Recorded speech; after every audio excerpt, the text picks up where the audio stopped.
With the first race in the books, we have already seen the first surprising development in the form of Peter Mikus and an impressive performance to find himself in second place coming out of Philippe Island. Though the hunt for the points leader is already on and it's no one less than serious veteran Michel Dudignon, it would be way too early to make any bold predictions for the championship race this season. The next stepping stone to a successful campaign is the beautifully flowing layout of the Watkins Glen Classic Boot. So join us now as we get ready to watch round 2 of the Grand Prix Legends series live here on the global SimRacing channel via the iRacing eSports network. The crew to give you all these stats and storylines today will be Ryan Walker, joining myself, Stefan Schlacher. Turning the knobs and pushing the buttons behind the scenes is our director Sean Rex Ambrose, and he's using cameras provided by the great Dougie Beard. Watkins Glen is a historic round for Formula 1, and although the Lotus 49 has never seen this particular layout, or the 49 boasts 3 victories at the original venue at this place. To really get familiar with the nitty-gritty of this place, let's head down trackside for GSRC's own track guide.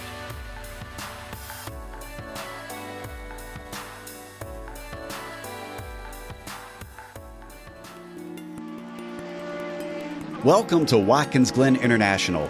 Situated in upstate New York just south of the Finger Lakes, this track has seen it all. Few road circuits can boast hosting Formula 1, IndyCar, NASCAR, and IMSA during its history. Though it did have a brief fallow period in the early 80s, thanks to the investment of local companies, it's grown into one of the premier road tracks in the U.S.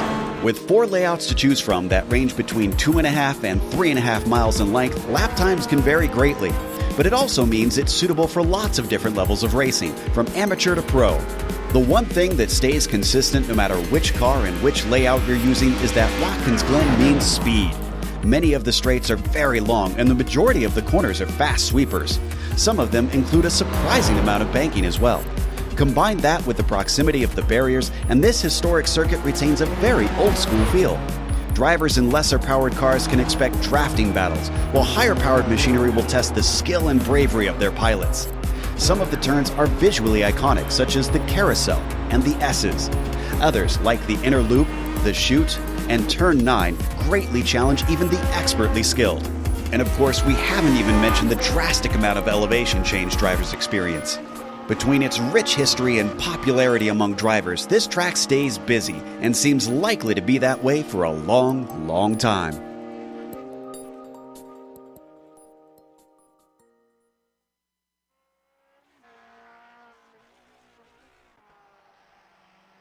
Joe Peak doing what nobody can do better and talking you a lap around the famous Watkins Glen circuit. Ryan, what else can you add to what Joe just told us?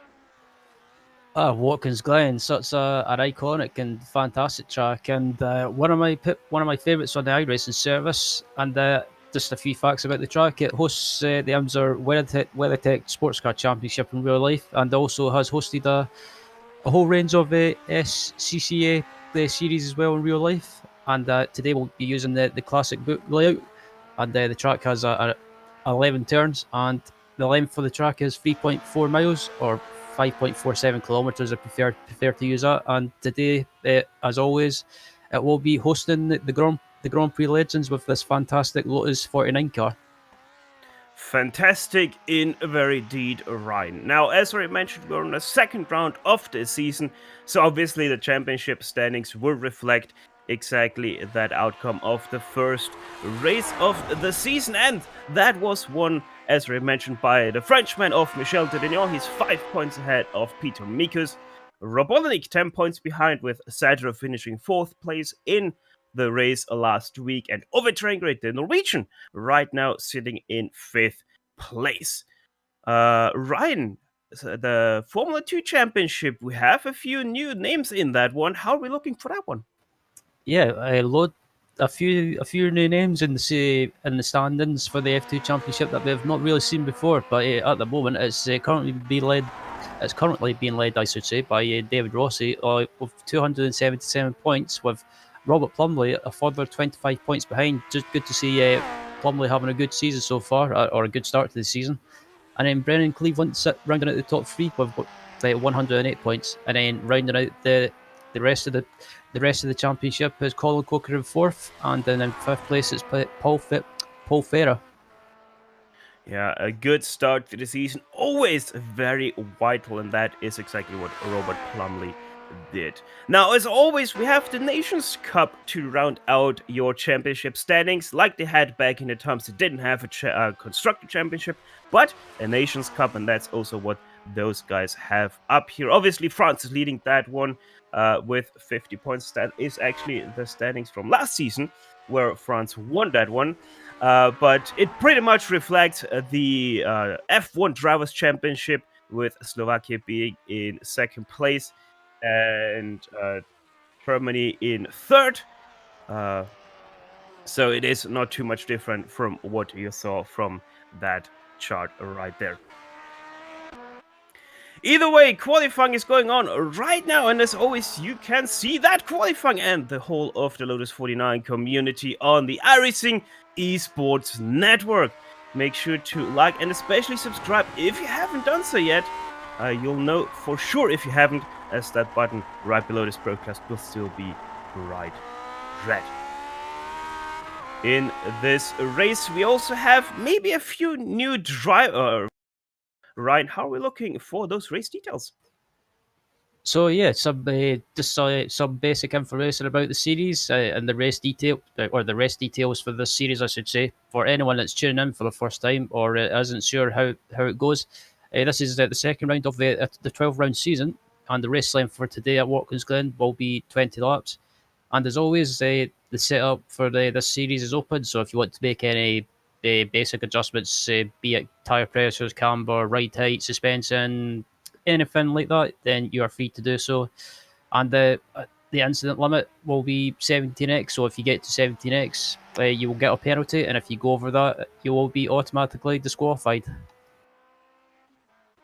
And Ryan, I would say the track like Watkins Glen, where in the Lotus 49 there aren't that many passing opportunities, as Overtrain goes to the pole right now, displacing Robolinik with a 43.2. Qualifying has a special emphasis because it already sets quite a big stepping stone to a successful Grand Prix. Yeah, absolutely. It's Watkins Glen. It's one of those tracks that it's one of those tracks that's it's great fun to race around, but trying to get by people is really difficult. I mean, the only places that I can think of that you can make a move is either on the home straight that we're coming on to now, on board with Roman Pavlowski, and or even the long run up through the S's heading down to the chicane. You can try and make a move there, but it's kind of, you've got to be really, really close, and it requires the other driver to cooperate. Yeah, in Verity, Jerome Paslawski wasn't able to get in a better lap time. Peter Mikos also had a few mistakes on his lap. Right now sitting in 8th place. He might still be able to get in a faster lap.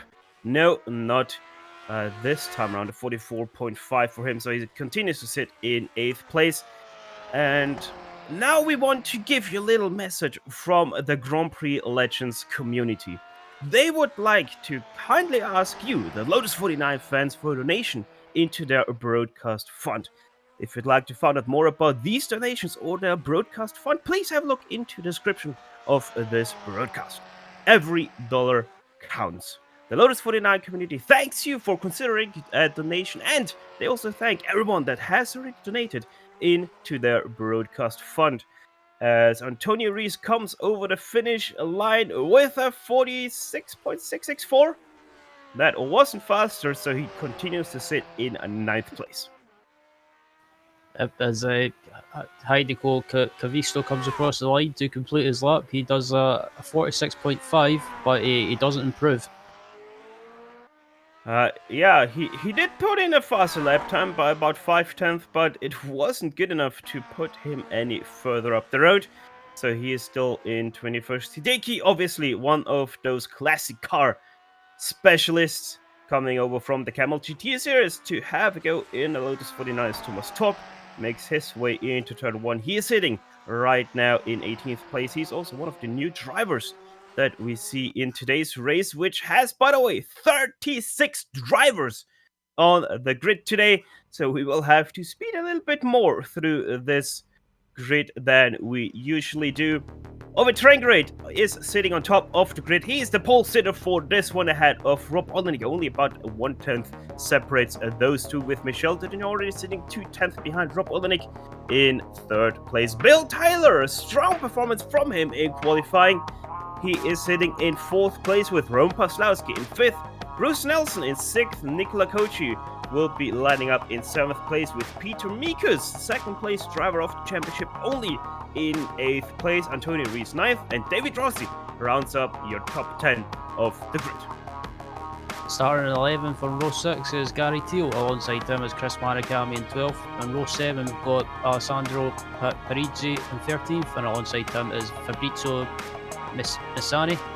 Hopefully I said that right. 15th is Sebastian Tixia, and alongside him in 16th is Michael Cook. 17th is Paolo Brem. 18th is Thomas Torp. 19th is Bob Ferrer, and alongside him in 20th is iRacing just crashed to me. So if you can take it away, Steph, as iRacing just crashed to me. Yeah, on the next page we have Robert Plumley in 31st, with Donald Peake 32nd. Gary Anderson, Jasmine Beach, Robert Reynolds, and Victor Garçon are running out to a 36-car field. We still have a few that need to find their way onto the grid. Most notably, Gary Teal sitting in 11th place. There he is now on the grid. I think that should be pretty much everyone. Yes, indeed, the engines are starting to harmonize, and we are green. Great start from Overtrain Grid, but an even better start from Michel Denier in third place. He's already starting to attack the second place of Rob Olenek. He's on the inside of the 90. This should give him a great run through here and into the S's, and indeed, he is up to second place. The Frenchman already trying to make his second move on Overtrain Grid, at least trying to prepare that, but he's very slow through the S's. That doesn't give him a very great run. So far, everyone's single file. No issues I have seen thus far. The top three already starting to separate a little bit from Roman Paslowski, who had not the best starts, but still good enough to sort of keep in touch with them as they, for the very first time, head into the carousel. There's someone going super wide. Who is that? That's Bill Tyler. That's not going to help him very much. He loses about 4 or 5 places, and he finds himself now suddenly just outside of the top 15. Bruce Nelson is trying to make a move on Peter Mikus. Actually, it's the other way around. Peter Mikus trying to make a move on Bruce Nelson, sorry. He's now into 6th place, and Nelson spins behind. Everybody able to avoid him. That's good news for everybody. That is, though, a lot of cars that now get stacked up behind him. That creates a lot of 2 wide action there. And nearly even 3 wide, actually 3 wide with Sebastian Tixia going into the inside. That's a little bit of carnage there with people touching wheels, but everyone's still able to keep it on the track. Yep. There's further down in the pack as well. This battle for P12, P13, and P14 is going on, and it looks like everyone's trying to take everyone's take. Oh, Marakawa's got issue. Yeah, great save by Murakami there. He had some issues through the penultimate turn. Now also David Rossi with a little bit of issues. This is all still happening because of the issues from Bruce, as everybody still is quite stacked up in that midfield. Now Alessandro Parigi nearly runs into the back of Snells as we head back up to the front, but Michel Dudino has overtaken now also Overtrain Grid into turn 1. So Overtrain Grid now in second place with Michel Dudino in first. The Frenchman leading the first time down the backstretch. The draft comes into play for Overtrain Grid, but not enough. Wasn't close enough to do anything into the carousel, which is a little bit of a passing opportunity because we don't have the in-loop anymore on this classic layout. Absolutely. It looks like I think Overtrain Grid was trying to make a move for the lead, but I don't think he's been able to take it. But at the moment, it's still Dudu on leading with Train Grid in second, and Olenek close behind them in third. And just further behind them is Robin Paslowski. The mid-pack is now also starting to slowly spread apart after the mishaps from Bruce Nelson. They are starting to spread out. Peter Mikus already on the back of Nikola Koch as we ride on board with Overtrain Grid, sitting in third place. Actually, sorry, we are on board with we were with Overtrain Grid. My bad. Rob Olenek in third place. As always, over Trengrid a little bit on the sawing side on his wheel because of how he likes to set up his car. Very loose, but that's just how the Norwegian likes his stuff. Peter Mikos with a little bit of a mistake through the penultimate lap. Corner, sorry. So he is not going to be able to do anything on Nicola Koji for that 5th place. But we have to say that these guys are handling very well that very hot track temperature of 40 degrees Celsius that we have right now. There you can see it on your screen. That's in Fahrenheit, 104 Fahrenheit. Ryan, I wouldn't like to drive this car in these conditions. Yeah, I've done some races in these conditions before. Sorry, Ryan. Overtranger is right now side by side with Michel Tudino going through the carousel for the lead. Michel Tudino on the inside. He's able to hold that 4th place. Overtranger has to slot in once again, but Michel Tudino Overtranger very slideways through the turn. That opens up the gap for Rob Olenek. He's going to be on the outside for the 2. Let's see if he's able to do anything with the concrete. No, he has to slot in behind because he outbraked himself. He has a better run out of the turn, but has to be boxed in by Overtranger. Let's see if he's able to do anything into the heel. No, he has to stick behind one more time. Yep, and while this battle was going on the straight in the background, Chris Murakami unfortunately had issues and went flying in the background. They unfortunately fell back down to about P32, but back up at the front, these guys are still battling away. And at the moment, it's still, by the looks of it looks like it's still Michel Dunion leading this race. Michel Dunion leading, but the 2 are right behind him. Overtranger and Rob Olenek really being in the shadow right now of Michel Dudinot, who is leading into the 4th lap of this race. So only just a few more laps to go, only 17 laps to go, and they are already done. Roman Pawlowski starting to get close to them. You can see him, that 4th car in line is the German of Roman Pawlowski. Yeah, I don't know. It seems like these guys are starting to fight a little bit too much. Like even Nicola Kochi last lap was quite a bit faster than those guys. As once again Overtranger tries to go around the outside of Michel Dudinot. Through the carousel they go. Michel Dudinot right on that curb. That gives him quite a bit of a boost on the grip level. So he's able to defend that 1st place once again from Overtranger as they head into the chute. Or Rob Olenek tries to go around the outside, but he has a little bit of a slide, so he has to stick behind, and that allows Roman Pawlowski to get even closer. Yeah, I'm just looking further through the pack as well, just to see if there's any other battles going on at the moment. It looks like Peter Mikas and Antonio Reyes are relatively close together. Oh, a little bit of a mistake from Overtranger into the heel. He goes sideways out of it because he hit the curb way too much. That you really don't want to do with these old school curbs. Very steep, very narrow. Really can unsettle your car like Overtranger just experienced. Goes a little bit wide also through the penultimate turn of this lap. A little bit on the grass on the entrance for the last corner. That gives him, though, a very good run through it. And Rob Olenek still can't do anything. But right now it seems like Rob Olenek much more settled in his car in these hot temperatures. Yep, absolutely. I think some of these drivers, just watching the attitude of the car, it seems to be some of these drivers will set the car up for possibly these hot track temperatures.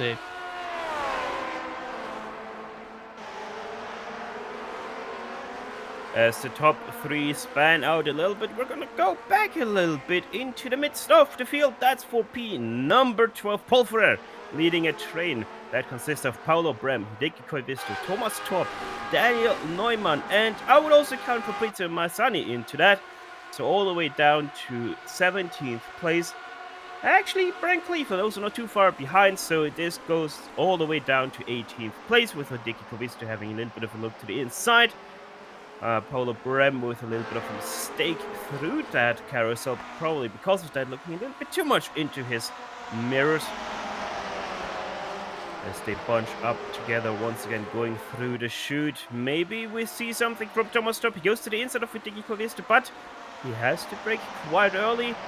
Probably not as confident yet on the Lotus 49. Brakes as he goes super wide, takes it too early. Apex, that opens the door for Daniel Neumann. They're side by side going down the sole of the boot. But Neumann braking even earlier than Thomas Torp. So also that pass is not going to happen right now.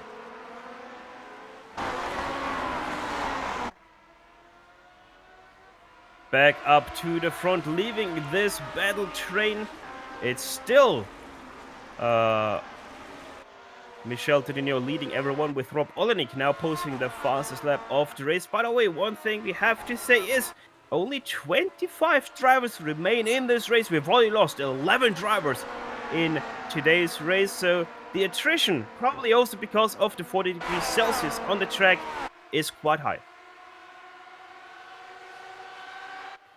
Yeah, it's just unfortunate some of these drivers have not really done any practice in these hot track temperatures. But back up at the front, we've still got this battle for the lead going on between Dudion and Trengrid and Olenek, and not far behind either is Pawlowski. P number 7, another battle pack we have forming there. That is behind Bruce Nelson, with Bill Tyler and Antonio Rees, as Nelson makes a big mistake through the chute. But Bill Tyler too far away from that. Absolutely. Oops, sorry, Steph. Oh, go ahead. I was just going to say, yeah, I was watching that battle for P7 for quite some time, and it's been hot and hot for a while. And again, the Lotus 49 proving that why it's such a great series, because wherever you look, there's always great racing and close battles going on.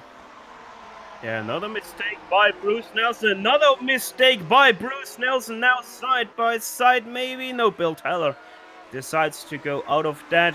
Bruce Nelson most definitely fighting very hard with his car and the track temperature, not liking those 40 degrees on the track. Bill Tyler likes them a little bit more. Also, he is starting to slide on his tires. Very old school tires, not as old school as the Lotus 49 used to run, but still a very old school treaded tires. Bill Tyler has a good setup through the 90. Let's see if he can do something through the S's. Looks a little bit slower right now than Bruce Nelson, but it is so much more about this left-hander than the right-hander. But it didn't really pay off for Bill Tyler, as Bruce Nelson is able to slowly creak away a little bit and open that gap to Bill Tyler. So Bill Tyler not able to do anything into the carousel. Yeah, the battle for P13 is starting to get pretty hot as well between Paolo Brem.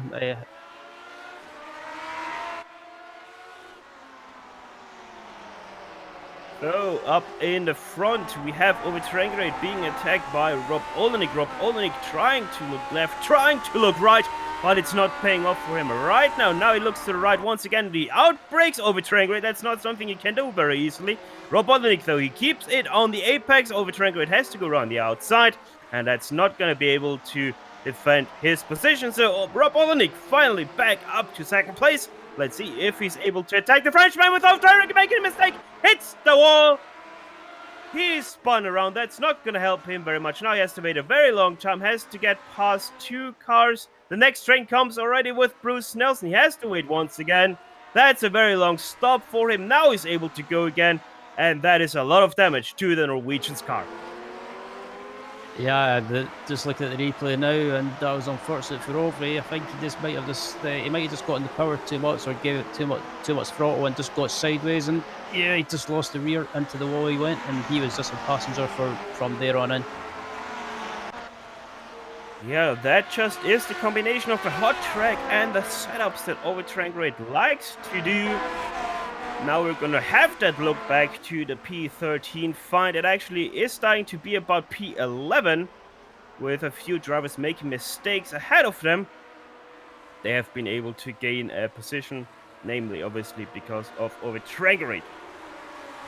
So let's see if Paolo Brem is able to do anything. If he is not able to do anything, Hideki Koivisto and Thomas Torp are waiting right behind. Also Fabrizio Maisani just in the tracks of Thomas Torp, looking to the right side. That's 2 by 2, not going to happen.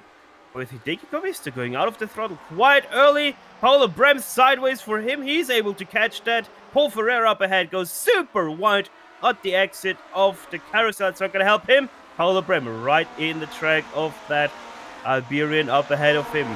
Paul Ferreira versus Paulo Brem. It's an Italian versus an Iberian. Who is going to keep that ahead? We also think that Bruce Nelson had a mistake or some issues there, Ryan. Let's see what happened.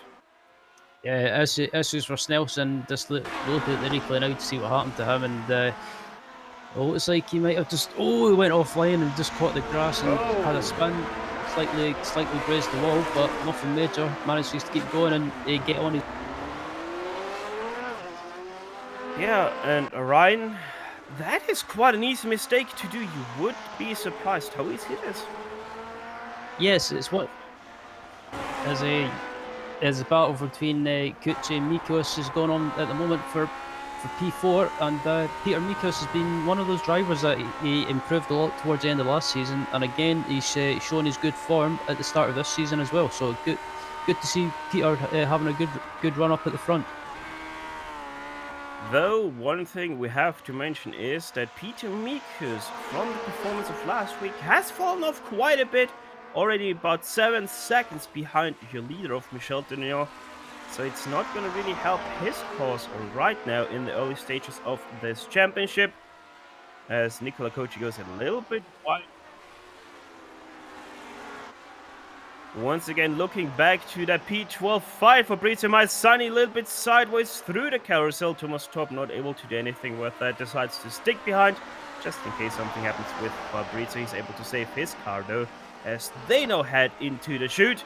Hideki Kovisto looking very racy for that 12th position, though his exit of the chute not too good. 2 cars ahead, they'll go very wide through the toe. Maybe that opens something up for him. No, doesn't seem like so. Also, Hideki Kovisto, one of the cars struggling with the very hot track. Yeah, it seems to be he might have it could be something simple like that. Is the battle for the leads going on again? Yeah, once again, Michel Dudino versus Rob Olenek. Rob Olenek most definitely looking right now like the faster car. He proves that with putting in the faster lap of the race. 9.65 for him. That is the first lap, I think, under the 43-second mark. Let's see if he's able to already do something with his speed he has over Michel Dudino. The draft comes in. Michel Dudino is on the middle of the track though, so Rob Olenek decides to stick behind for at least another lap.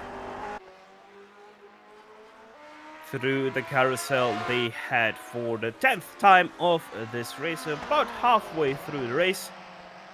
Rob Olenek looking a little bit sideways, and he has to catch his car, opens up the gap a little bit to Michel Dudino, but Dudino also not looking too good right now in these hot conditions. Yeah, there's the battle between Brem and Corvisto's Corvisto, I should say, is still going on at the moment. This battle's been going on for quite a few laps, and just in front of them they've got a couple of other cars as well, so this pack could be getting bigger within the next lap or two. This is all about the battle for P11 ultimately, with still is being led by Paul Ferrer, although he is looking to get more and more understeery as the race goes on. Same with Paolo Brem, so those 2 guys are really not too safe out of Hideki Kovisto, who he is now under attack from Fabrizio Maisani, who we're on board. Starting in 14th place, he's trying to make that one up. That's not going to work for him. He goes super wide, outbrakes himself, keeps it on the tarmac though, but he is once again behind Hideki Kovisto. He gets run into the back by Thomas Torp. Those 2 keep though out of their gearbox respectively, though everyone still continues on their way around the Watkins Glen Classic boot. Yep, and I'm just watching back up at the front as well. It looks like the gap between Dudion and Olenek is increased slightly. As the battle between Kochi and Mikos is on again, and going down the straight into the carousel. It looks like Mikas tries to go around the outside, but he can't get it done, so he has to tuck back in behind and wait for a few more corners. Eyes wide open for Peter Mikus, looking at the apex, looking at his competitor, but Nicola Kochi is still not rattled by the death views of Peter Mikus. He wants to get him into a mistake, but the talent still able to keep everything together up ahead, though. Rob Olenek, also the same kind of thing happening for those two. Michel Dineo still able to keep his car ahead, though he's looking more and more understeery, more and more slidey. I don't think Michel Dineo, the Frenchman, is able to keep the American too much longer behind him. Yeah, Rob just seems to be slightly quicker at the moment. Judging by his lap times, Rob misses apex a little bit in the final corner, but he still manages to get a decent run on the exit and get a run on Michel, but he can't make a move into turn one.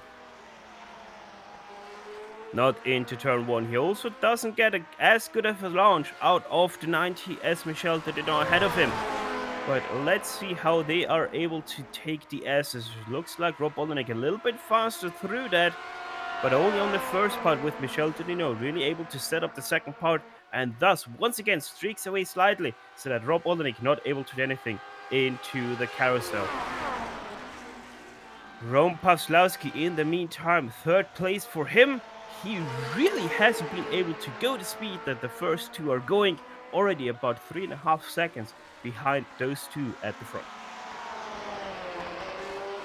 Yep, and yeah, again, I'm just looking at this battle for P4 between Kochi and Mikas. It doesn't seem to be settling down anytime soon, but apart from that, I can't really see any other battles apart from the one further down in the midfield for P11. Yeah, they're right now side by side for P14. Thomas Torp versus Hideki Koivisto. Thomas Torp on the inside there. You can see it on your screens. Thomas Torp able to get that position away, though he goes very wide through the middle of the carousel.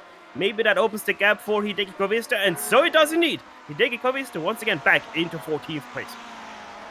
Yeah, that was a nice move by Parigi in behind. He gets slideways through the chute. David Rossi tries to avoid. Both able to keep their cars together, so they continue to race in 16th and 17th as we take you on the replay. Yeah, just look at the replay now to see what happened, and it looks like he might have just lost it. Oh, he does. He loses it under braking, and I don't know about you, Steph, but that was a fantastic save. Yeah, great save by both drivers, who were able to see that David Rossi, also a little bit of a slide right there, tries to keep that all together. He's able to do so, keep out of the car of Parigi. So both continue to race. There they are, the number 17 and 18 respectively. Going back up though for that first place once again, it is between Rob Olenek and Michel Dudino. Michel Dudino once again does offensively into the carousel, keeps it all the way to the inside. Rob Olenek not able to do anything, who's looking right now over the shoulder of Robert Reynolds, a lap car just ahead of him.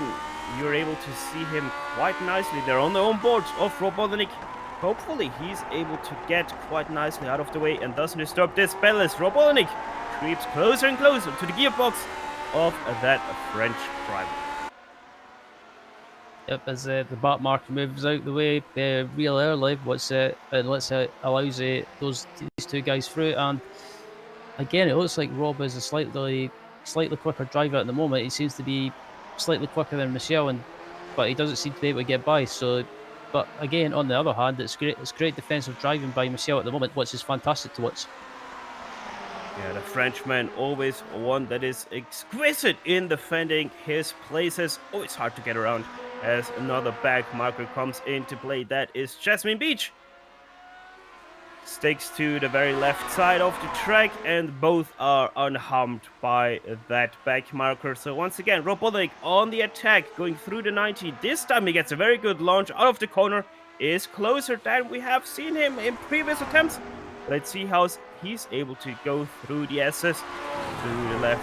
Now, oh, that's a little bit sideways for Rob Olenek. Had to get off the throttle a little bit.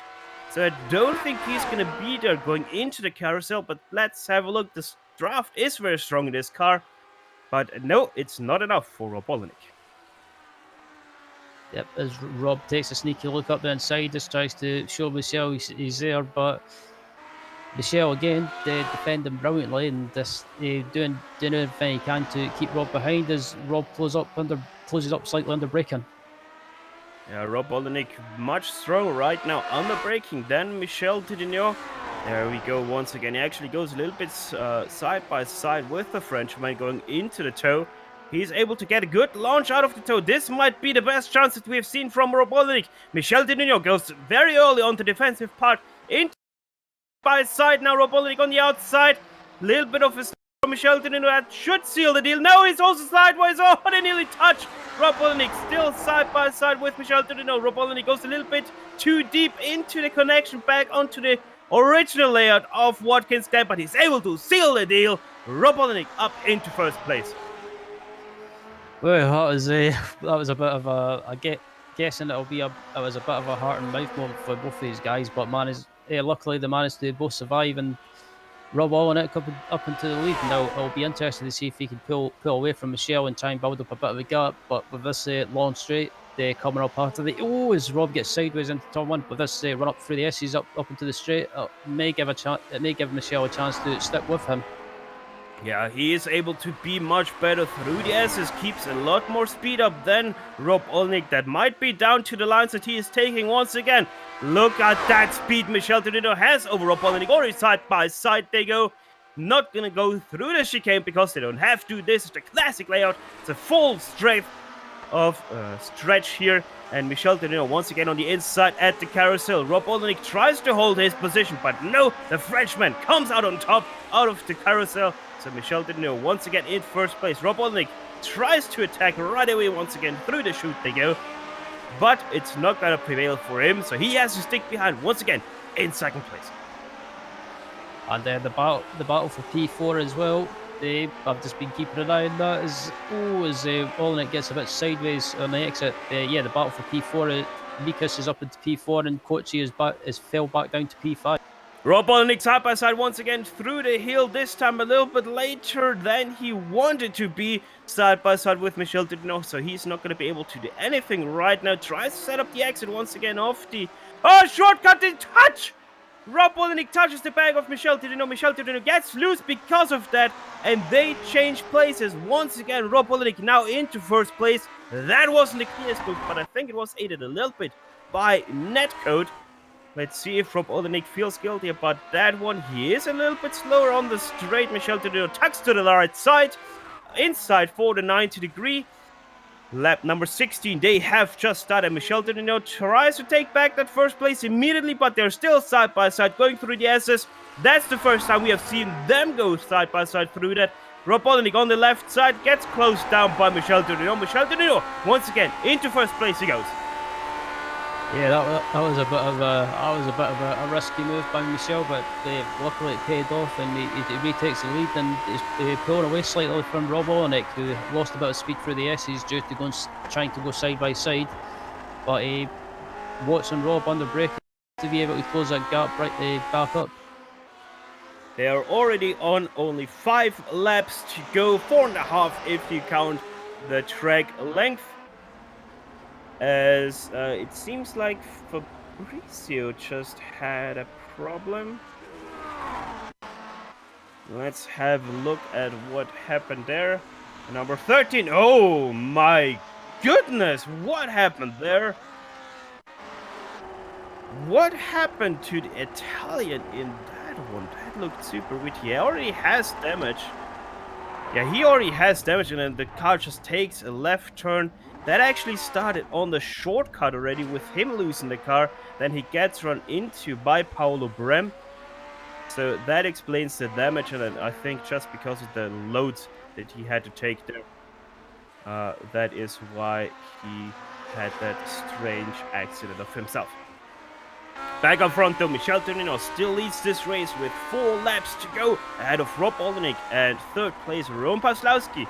Now only, let's see, right over the stripe, 4.936 seconds behind. So even though those two are fighting very hard, they are not able to get reeled in by Roman Paslowski in third place. Yeah, Robin. The battle between the battle between Brem and Frizzi is going on at the moment. Alessandro Parisi just got by Paolo Brem this lap. I think it happened through the heel. Let's have a look. There we go. They're going through the Soul Straight right now.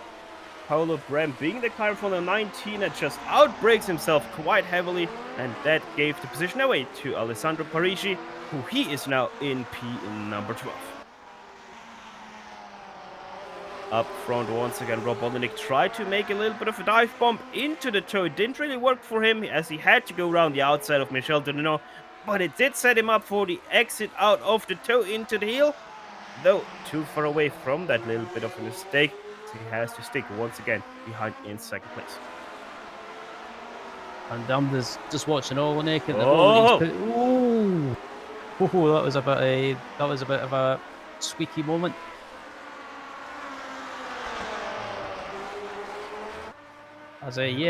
Both of these guys are still going at it, and they come across the line. It'll be 3 laps to go next. 3 laps to go next time by, or as they come across the line, as I try and get my words right. But this battle has been going on for basically most of the race, and I think if I was Olenek, I would try and maybe just sit behind for maybe the last 2 laps or so. Yeah, first it was Trangrade, now it is Rob Olenek, and Rob Olenek really did bring the heat to this battle. But Trangrade wasn't really able to do too much probably because of his setup sliding too much with his car over this hot track. By the way, during this race the track has really cooled down by about 2 degrees Celsius, so that doesn't sound like too much, but actually 40 lows for the 9s, it is quite a lot as Michel Dudino takes a very big slide through the carousel. He's able to keep his car together though, as the Frenchman continues to lead ahead of Rob Olenek. Thomas Torp trying to do something into the first turn on Paolo Brem. Brem able to brake later though, if he's able also to keep his car on the apex as he is, he might be able to get a very good launch out of the turn. And Thomas Torp not able to do anything. Very, very understeery for Thomas Torp. It's not something you see very often in the Lotus 49. Takes a little bit too much grass through the S's. That might give something to David Rossi. Let's see if he's able to take that battle to the 14th place. Driver goes to the right side. David Rossi is. Brakes later into the carousel. Keeps his car on the apex. Thus, he's able to take away 14th place. And 13th, Paolo Brem, just ahead.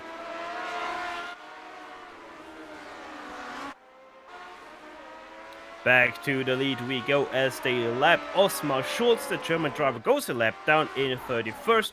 That means he is now 12 laps down in total. Rob Olenek looking very racy about that first place. And I don't know, Ryan, going into the last lap, where would you want to be? Would you want to be ahead, or would you want to be in behind and take that battle through the carousel and maybe try to be able to sneak that away through the boot?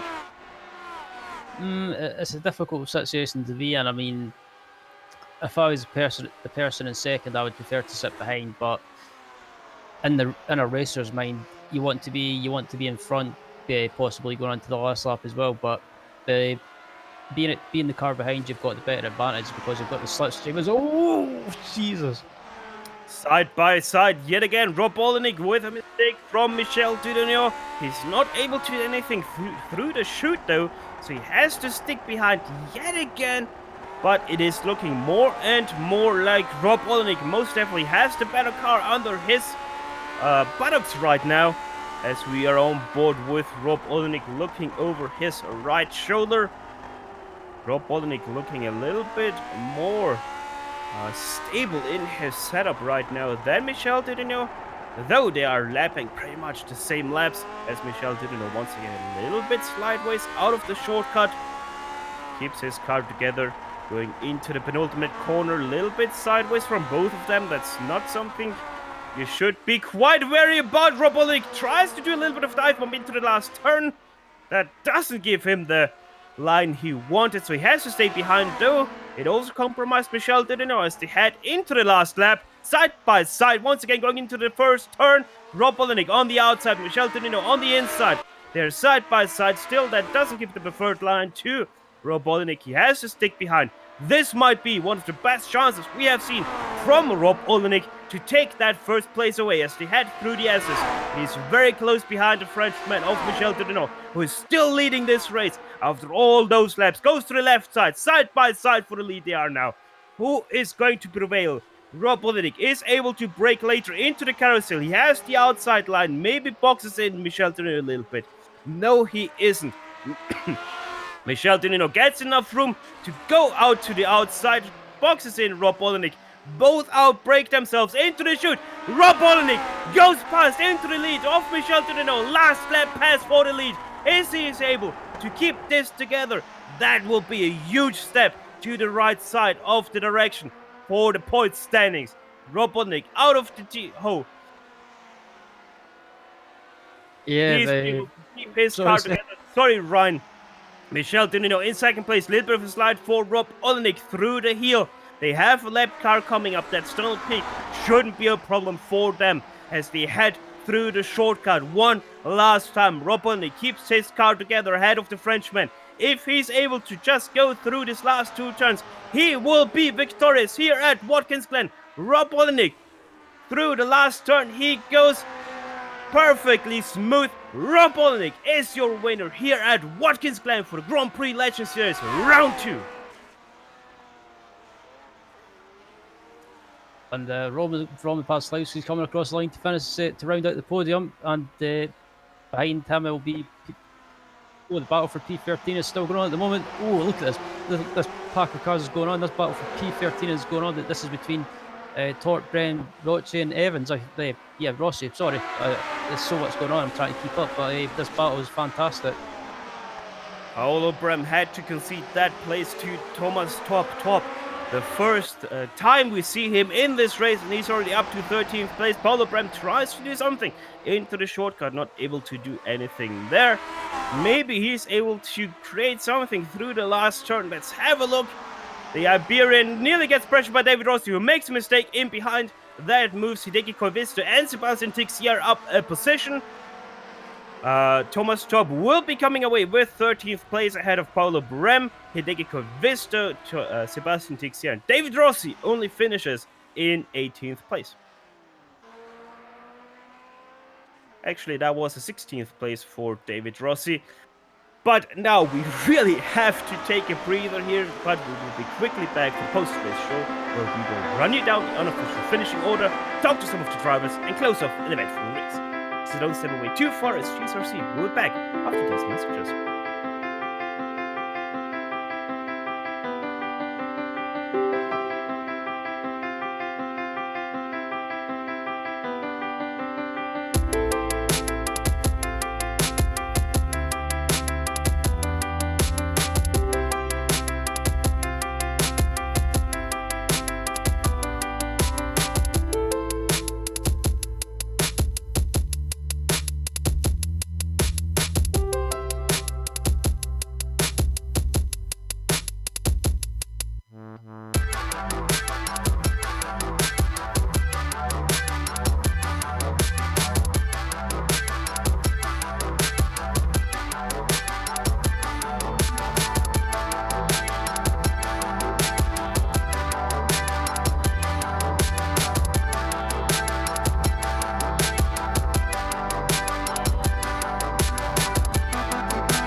We welcome you all back to virtual New York, and with that to the Grand Prix Legends post-race show streaming to your home on the global SimRacing channel via the iRacing eSports network. Rob Olenek, what a fight it was between him and Michel Dudinot, finally coming away with the victory on the very last lap going into the carousel. He was able to sneak that win away ahead of Michel Dudinot. Rome Paslowski looking a little bit off color to his normal pace. 6.6 seconds was he away from the victory today, with Peter Mikus another 14.7 seconds in 4th place away from your 1st place finisher from Olenek. Nicola Kochi, 5th place for him. Bill Tyler finishes in 6th place ahead of Antonio Rees. Then once again quite the gap between Rees and Gary Thiel, with Bruce Nelson in 9th. Eric Luco rounds out your top 10 here today. Finishing in 11th was Paul Ferrer, 12th was Alessandro Parigi, 13th was Thomas Torp, 14th was Paolo Brent, 15th was Hideki Koivisto, 16th was David Rossi, 17th was Brennan Cleveland, Robert Plumley finished in 18th, 19th was Andreas Bruno, and finishing in 20th, and one lap behind was Rodney Eder, as I messed up. Yeah, big field, and a lot of cars are wrecked or just a lap down, with 21st Gary Anderson, Robert Reynolds, Fabrizio Massani in 23rd, 24th went to Sebastian Tixier, Colin Coker 25th, and we're gonna run the rest of the guys through your screen right now, because we already have Rob Olenek here with us today. Rob, what a fight it was, and yeah, finally you found something to tame the wild Frenchman. Yeah, that was a tough race. I think that was probably one of my most enjoyable races I've ever done in iRacing. Man, every time I had a chance and I got a little ahead, he just took it right back. And I was like, holy crap, this one's going to be a tough one. But it was fun. We were super close the whole race. It was a lot of fun. Yeah, not only you and Michelle were close, but also over Trengrid had quite to say in that battle in the early laps until he made his mistake. Talk us through your battle with first over Trengrid. Looked like it was a little bit easier to get past over Trengrid than at the very end against Michel Dudinot. I think with the three of us together, it slowed all three of us down a little. So me being in the back, it just kept making it look like there was lots of opportunities. But I was trying to set stuff up, and I really did need to wait for Uwe to make a little mistake or something for me to be able to get by. That's how that one happened. And I don't know what happened behind. I think he might have just lost the rear a little bit or something. I thought he'd be right back with us. Michelle, I don't know. I struggled making the set. I've been really sick all week. I didn't get in the car till before Friday's last night's race late. Setup felt like crap. Got up early this morning and tried to figure out how to fix it, and it wasn't maybe half an hour before the race started where it finally started feeling good, and it was like, maybe this will actually go pretty decent today. So I felt good out there. Yeah, and decent it went, to say the very least. Now we had two racetracks that are very fast, to have quite a lot of fast turns, or rather medium speed turns. But we're gonna go next time around to Donington National. Quite the pace difference there. How are you looking forward to that racetrack? I like Donington National. I haven't raced as much. It's going to be fun. There'll be a lot of laps. I guarantee that. It's a pretty short lap. I like all the tracks that we don't get to visit as often. It doesn't even matter what the track is. It's fun to go to something different. That it just feels like a treat whenever you get to go drive something else. That one will be fun. I'm sure there'll be plenty of really good battling there too. I mean, that track tends to keep people close together too. That it does in very did, just like we saw here with Watkins Glen today. Rob, once again, congrats on your first place finish, and yeah, go get better. Yeah, all right. See you guys later. Thanks a lot. That was Rob Olenek, your victorious driver here today. Ryan, we have seen quite a battle throughout the field today. What are your final thoughts on today's race, as it seems like nobody wants to talk to us? Yeah, as that race was, in a way, it wasn't the most exciting race, but on the other hand, we had a battle for the lead that went right down to the last lap, and it looked like Michel Dudillon was going to hold on for the win, but Rob Olenek succeeded in pressurising him into the mistake, and Michel made a mistake. Rob pounced and took the lead and went on to win. A well-deserved one, I have to say. One mistake was all it took. Now, we have to have a few plugs here right now. Obviously, we have right now the 24-hour series esports season finale, the 12 hours of Barcelona going right now on here also on IESN. Go check that out if you like to see some more racing.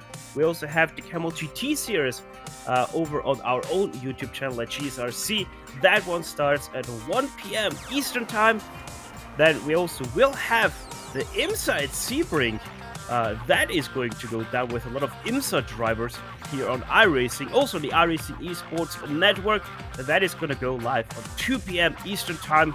And then tonight at 9 p.m. Eastern Time on the GSRC channel, we will have the Bootleg series going around the clock with their K&N car. Once again, that's going to start at 9 p.m. Eastern over at our GSRC YouTube channel. Now, as always, GSRC would like to thank the iRacing Esports Network for having us on their talent lineup to bring you the greatest shows on iRacing into your home. Make sure to like and subscribe to their channel if you haven't done so yet. On top of that, we'd like to thank everyone on the track today for a great show, and especially the Lotus 49 community for contracting with GSRC to broadcast it. Right now on your screen, you can see all of the companies that provide us with their great hardware and software GSRC uses to deliver you the best possible show. Additional thanks goes to Chun Lalonde, who provides us with her great masterpieces. See the screen for how to get a hold of more of her great work. If you'd like to find out more about GSRC, please visit us at globalsimracingchannel.com. You can also find us on the social media platforms, Twitter with @GSRChannel, Facebook at facebook.com/globalsimracingchannel, on Instagram at GSRC_RAM. All of the upcoming races for our other series are now starting across your screen, so check them out and mark them down on your calendar to not miss another second of exciting racing action. Finally, on behalf of the entire crew, Sean, Ryan and Dougie, I'd like to thank you all for tuning in as Rob Olenek took away the victory here in Watkins, Glen. With that said, until next time, stay well and sayonara! And as always, race hard, race clean, and we'll see you on the track.